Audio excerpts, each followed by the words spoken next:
Adeiladwaith cam 3. Cyrsiau ar gael. Yma yng Ngholeg y Cymoedd ydyn ni'n cynnig cwrs adeiladwaith cam 3. Mae'r cwrs ar gael ar bob un o 4 campws Coleg y Cymoedd. Mae rhain nhw cael yn Nantgarw, Ystrad Mynach, y Rhondda ac Aberdâr. Disgrifiad o'r cwrs. Ar y cwrs adeiladwaith cam 3 byddwch yn astudio amrywiaeth o sgiliau, megis gwaith saer, peintio cyddurno, plastro, gosod brics a cynnal a chadw adeiladau. Meini prawf mynediad. Does dim amodau mynediad swyddogol ein bod yn disgwyl ein dysgwyr bod yn gweithio lefel mynediad 2 a thuag at lefel 3.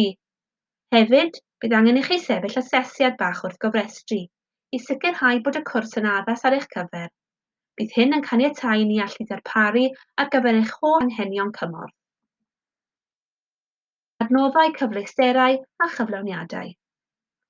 Mae diwrnod arferol yn y coleg yn cynnwys gwersi ymarferol, sesiynau sgiliau fel mathemateg a Saesneg, sesiynau theori fel sgiliau gwella'r cartref, a tyll A, sy'n darparu cymorth ac amser ychwanegol i weithio ar waith heb ei gwblhau ac i wella sgiliau mathemateg a Saesneg. Yn ystod eich cyfnod ar y cwrs hwn, gewch gyfle i fynd ar nifer o deithiau ac ymweliadau, bydd yn hwyl ac yn addysgiadol.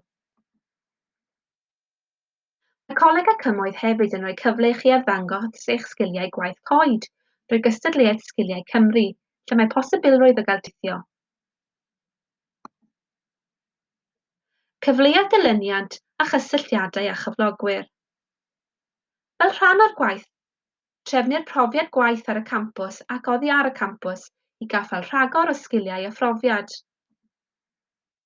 Ar ôl cwblhau'r cwrs adeiladwaith cam 3, bydd hyn yn agor drysau chi am rediad eang o astudiaethau pellach yn y crefftau adeiladwaith ar lefel 1 ar bob un o'r 4 campws.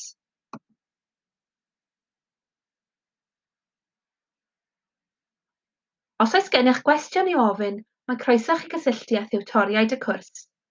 Edrychwn ymlaen at eich gweld yn fuan. Ymgeisiwch nawr.